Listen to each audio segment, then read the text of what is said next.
আয় এই মতো বস, তুই আজ বাড়ি আসবি বলি তোর সব পছন্দের খাবার রান্না করেছি। দেশি মুরগির মাংস, পায়েস, আয় এই মতো খেলে। তোমরা কি বলো দিনি মা, রাস্তার উপরে এইভাবে খাওয়া যায়? ও মা, রাস্তার উপরে খাবি কেন? ভালো পার্টি পেরেছি, আয় এই মতো বস। এই গিন্নাটি একটু বড় হয়েছে নি, এদের এই চাষের মধ্যে পাল্লা দেওয়ার লেগে আমাকে যা কি কি করতে হবে।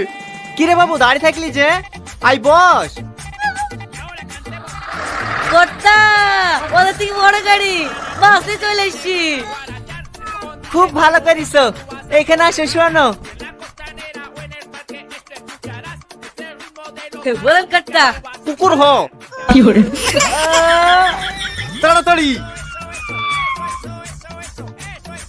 এই আমি এই গাড়ি আসতে বলেছি, জাহাজ ছাড় লে আইগা। ও বস,